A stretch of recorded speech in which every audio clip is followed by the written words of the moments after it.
EU biomanufacturing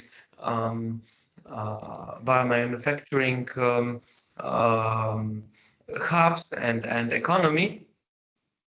And through that, there are big opportunities also for Europe as a whole, let's say, in terms of economic growth, sustainability, expanding the market, and also tackling existing challenges that there are in the markets. And through this biomanufacturing build-up, we can also have opportunity to attract new partnerships, new initiatives, and investments outside of the region to be and to have global presence with new technologies at the EU level.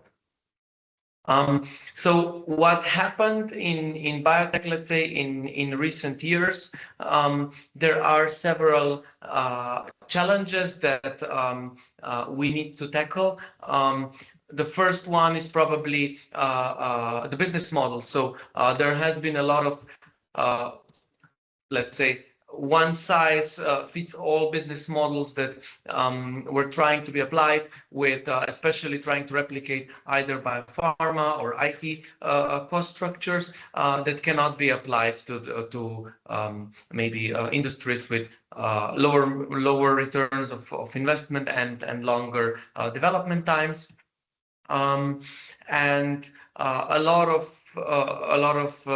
companies and people from the industry really had difficulties defining which are really the high value and in-demand products. And for that, I think we have to look at alternative business models and look together in partnerships how we can develop this. And same goes to the lab to production predictability, where there is a lot of let's say unpredictability in the development, a lot of risk, and we have to look together how we can bridge early TRL stages with the commercialization stages, and in that way we can develop the products and the technologies further, and Acies Bio with our early stage development that Bor explained have a good way to do that. In the flexible biomanufacturing, I think there is a lot of ecosystem fragmentation, and there is a lot of tech transfers between organizations during the development and early commercialization stage, which is really giving suboptimal results in terms of both capex and opex that needs to be invested into the development, and through a consolidated biomanufacturing hub, we can greatly reduce that. Lastly, large-scale biomanufacturing is very rigid at the moment. There is a lot of big players, there is a lot of volume, but a lot of smaller products need to come to the maturation stage where those big volumes will really take the advantage. And a lot of companies has a lack of support in that part, and that's where Acies Bio is also being able to help. And through this, let's say, integrated way, we are innovating the innovation transition, the so-called famous valley of that, where we can go from concept R&D through development of bioprocess with a proof of concept fermentation, optimizing the workflows so that they're ready in the end for manufacturing. And when we do this, the first manufacturing, showing the economies of scale, we can go to final production then in the end. And we need in Europe more of that kind of biotech hubs that will be able to work together into bringing new products to the market. And maybe in what we think it's really the future directions and addressed also by European Commission and European Union in last years is really to go to the market fast through streamlined development of consolidating scale up with regulatory alignments. I think we have to focus on specific products. Europe has a lot to say in very innovative, value-added products with high margins, specialities, and I think we have to be agile in global environment, and through international programs we have to keep working together to let's say influence to tackle this influence that politics, geopolitics have on the biomanufacturing. And if we look at the market segments that we think are the most promising, there is a lot of promising agricultural biologicals that is being produced, especially for biopesticides, everything that has to be done with regenerative agriculture.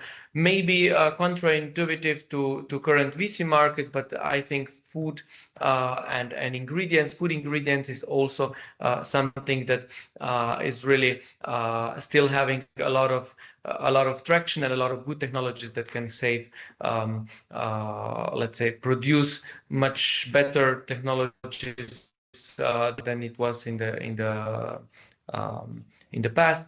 And on the biomaterials, I think we have a lot of development on a European level, and we have to bring that to life, let's say, in the next years. So that's where we think we have to go as let's say bioeconomy as a whole. And Miriam, you can tell us how we will help people to get there using our biomanufacturing hub that we are building here in Slovenia. So hello everybody, also from my side. I'm Miriam Schwagel, I'm Director of Bioprocessing at Acies Bio. And I'm happy to tell you I'm doing my dream job, so scaling technologies and bringing products to the market. So we prepared a few slides how we basically do that. So what is biomanufacturing? So it's basically using a biological process to get your product, and that is basically a very complex arrangement of different activities. So usually people think it's just fermentation, then you do something to your broth, you get your product, but it's actually a really complex pathway, and it usually in biomanufacturing starts with a well-qualified master cell bank, working cell bank, which most companies that we start working with that are doing scale up, they completely ignore that part, but that is basically the most important starting point of your process. Then we have, of course, the fermentation procedure. So this includes the seed train, how you cultivate your bacteria, the main fermentation, you do it downstream, and not to forget packaging, storing, doing all the QC, releasing the batches, agreeing to all the regulatory compliance. And during scale up, what we found is that the analytical approaches and analytical activities you do during the scale up and production are really, really critical. So the one thing, so we compiled this, let's say, knowledge of biomanufacturing on the issues that we encountered during our 10 years of really being really doing fermentations and bioprocessing at scale. And some of the issues really relate to the raw materials. So we had clients coming to us wanting to do their process at scale, and they wanted to source the raw materials at Sigma. So when they saw the bill of the raw materials, they were shocked and really couldn't believe how can the cost be so high. But it's basic scale up to really work on your raw materials, how to source them, where to source, can you use liquid ingredients instead of solid ingredients, how do you prepare these raw materials at scale so the workflows match your operations and you are actually able to prepare your media or buffers, and you really need to start looking into worker safety issues. At small scale, this is, let's say, trivial. At large scale, it is getting more and more complex. Another thing that we are often asked is, how do you scale up? What is the scaling factor? So usually we say the standard 10x. It's a good approach for everything, but it really depends on the organism. So for Streptomyces scaling, we stick to the 10x factor. If we scale, let's say E. coli, 99% of the time we are able to scale it from 1 liter directly to the 10,000 liter fermentation, so a factor of 10,000. But this really depends on the project. What do you really need to take good care of is how to develop the seed train, how to check your oxygen transfer and cooling requirements, and then basic mass transfer phenomena, so addition of base, feeds, and things like that.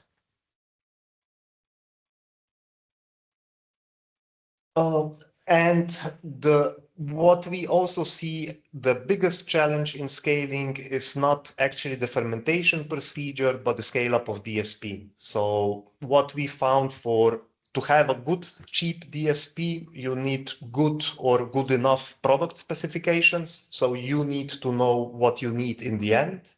And then you need to start looking into different modes how to get there. So at scale, everything becomes really time consuming. So you really need to know about your hold points. So is your material stable, not stable? Is bacterial contamination or any other kind of contamination okay or not?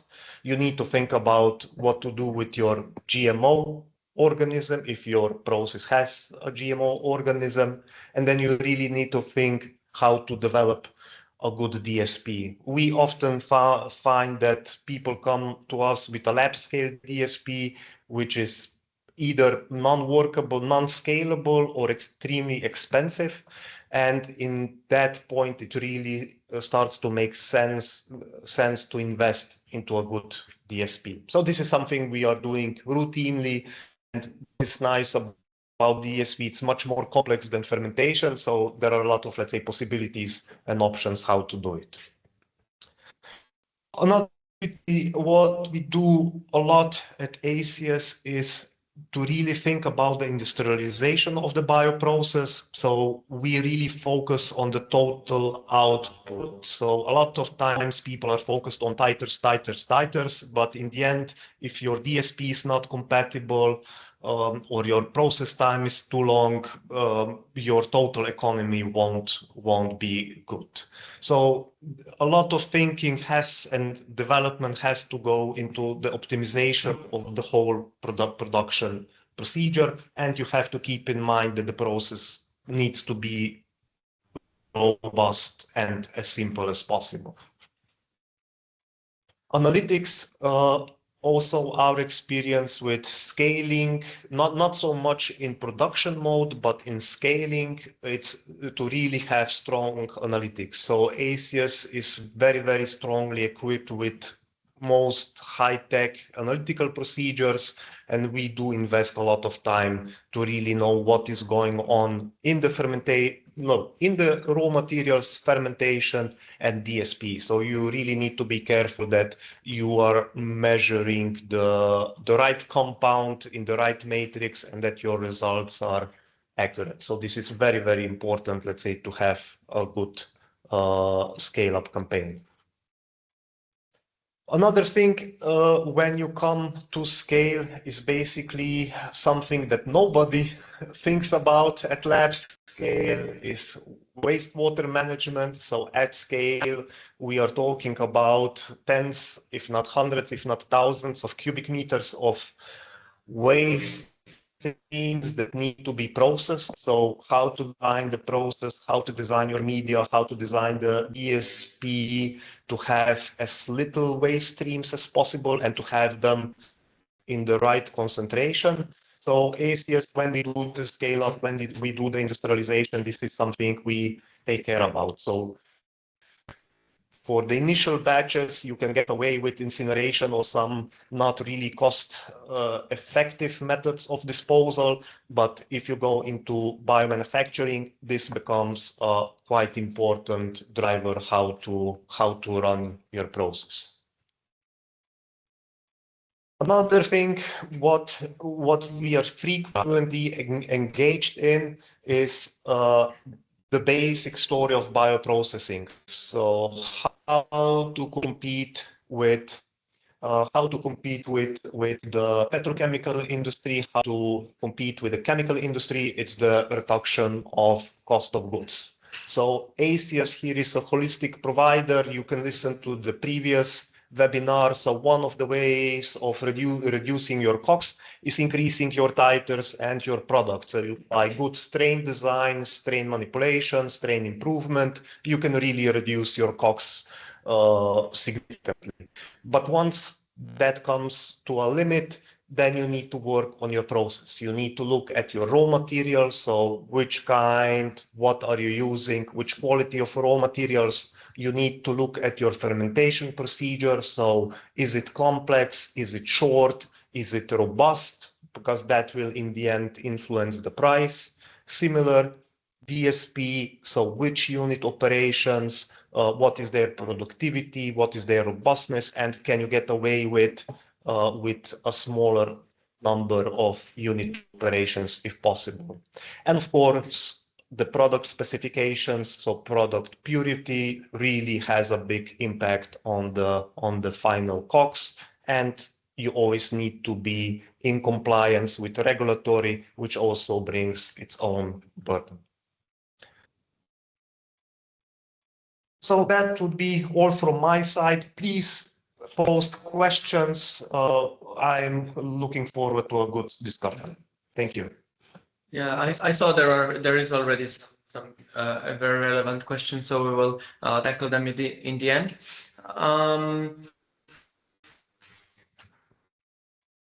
See where the future is taking us, let's say, in what we are doing at Acies Bio. I think the things that we are really proud of is how we can support partners throughout their efforts, not just as production partner, but also as a complete partner. So on this slide, you can see that we basically we are basically able to acquire a partnership either through a manufacturing aspect where we have really versatile fermentation, but also especially DSP operations, and we can start producing a lot of different products on a small scale, and then scale them and do the biomanufacturing. But because of our development aspect that we have in the other parts of the development in this our smart food system, we can really continuously improve the COGS actually during the production campaigns, right? So in between different runs, we can implement new findings, new incremental changes really quickly. And because of our diverse know-how in synbio, as Mira mentioned before, we can also work on the strains a lot in that way. We can introduce new strains also in these earlier stages of the manufacturing into production process quite quickly, and we can do a lot of iterations in the improvement, something that couldn't have been done if we were if that was done on into different organizations. And maybe then also going from that further, we can work with you in the development of new products, starting with one product, and then through new formulations, new ideas, we can go and develop several of the products. So what we are doing in that sense, in let's say biomanufacturing, more specifically, we can take your strains, set up the bioprocess, develop it, scale it, and being able to use a lot of different organisms, we can apply that bioprocess development for a lot of different end industries, and then go through towards the scale-up service with our integrated facility. We are very flexible in how we can do the scaling and production. Also thinking about the DSP conceptualization, looking at the robustness of the DSP at relatively small scale, so that when you go beyond what we have with our partnerships, then we can then you can have a really robust production process that will be cost competitive. And we have a lot of partnerships already. These are only a few of the examples that we've worked with in recent years, and we've worked extensively, especially in ag bio, food feed sector and sustainable chemicals sector, towards let's say scaling and producing new products to those markets. What is ahead of us? I think we are working a lot to start doing also more process design and process simulations, and learn from that, and we'll be able to do scaling to 30 cubic meters in the next year, expanding our demo scale and contract manufacturing services, and also working on different formulations and packaging options, something that we do nowadays a lot, using outsourcing of our partners. And in that way, we are becoming really a flexible biomanufacturing hub in EU, being let's say experts combining the innovative part with industrial scale biomanufacturing, and achieving economies of scale with larger fermentation volumes, as I said, with our new 30 cubic meter fermenter that will be online next year, and then with partners in biomanufacturing in EU, Asia, and US, we can also take your technology further to really final scale. So with that, I would like to finish, and we can start with a Q&A session. I think there was some Q&A session, some questions in the already. Yeah, there were a few of them. So somebody is unmuted. You can raise the you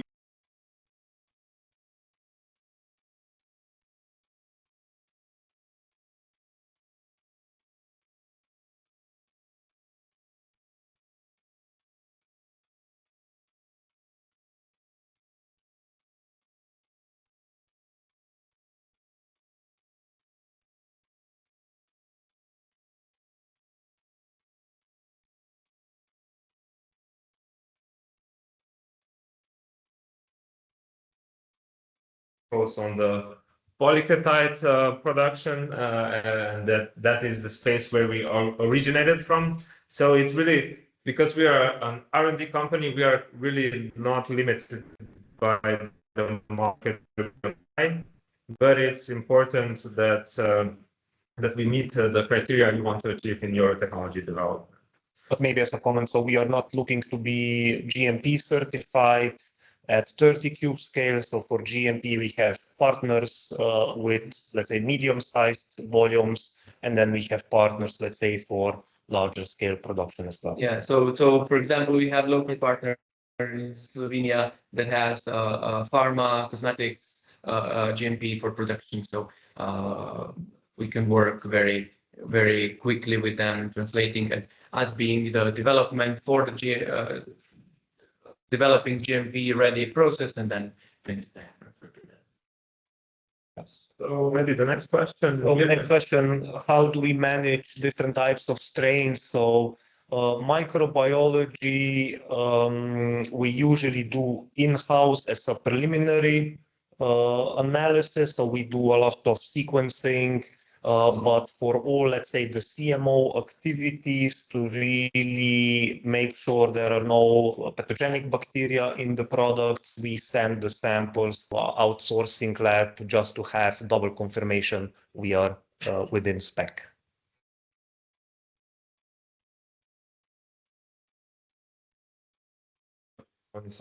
So maybe from Vitan, so where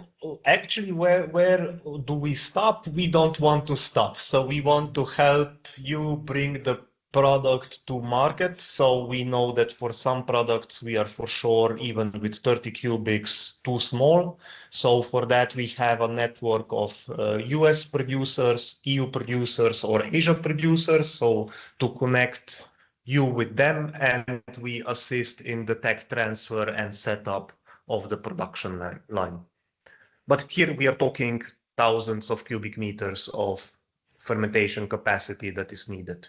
And for sure, we would help with conceptual design for industrial scale if you would be planning to go into a dedicated plan for that and during these batches of the production. And documentation includes standard operating procedures. So what has been developed during the scale up. So if it's an extensive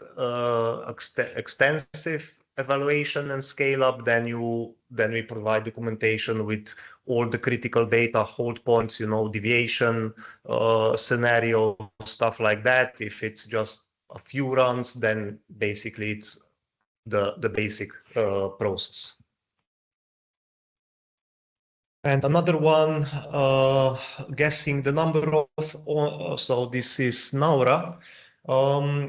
You're wrong. So with scale up, when you do scale up, we do many more measurements than we do in small scale because the value of each batch is so much higher and you really want to have as many samples and data points as possible. But on the other hand, you are right. When you do CMO, then you need a smart sampling plan to really decide which measurements are critical. But these usually relate to the critical control points. So induction, OD, but then you also have the options of soft sensors, and you can really start predicting when the process starts to go wrong on you. So you can really do that. So recap, it means while scaling up, more samplings to get to know the process very much. And then when we do the actual production, we know the process so that we can focus on the things we know make sense and mean something for the production, and we know what to do if things go opposite. Yeah.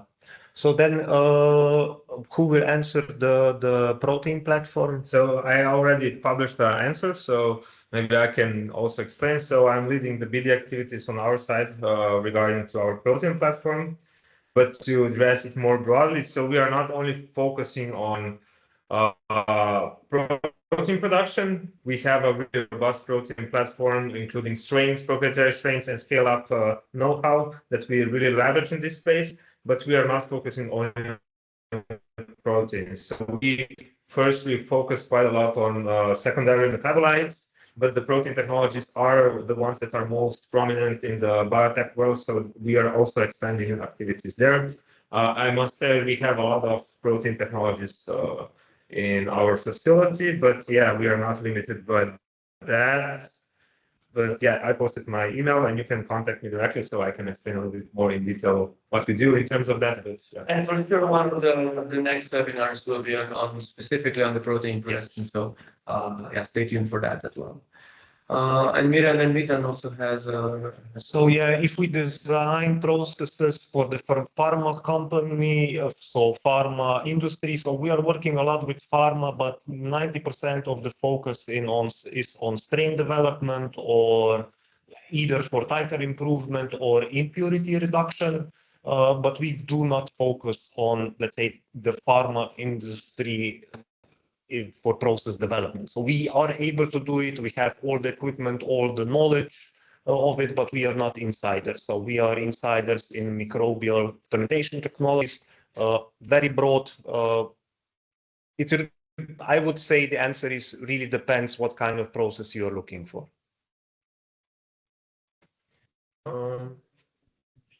Yeah, I think there are no questions more in the chat. If anybody has any additional questions, please raise your hands. Vitan is typing something. But if there are no other questions, I would like to thank to both of our speakers, to our audience today. Apologize myself because I had technical issues at the start of the presentations, but anyhow, the recording will also be later on available. And yeah, please, everybody stay tuned for the next episodes, which will be in the 2026, where also our 30,000 liter will be operational. So have a nice end of the year and see you in the next round. Bye, everybody. Thank you. Bye.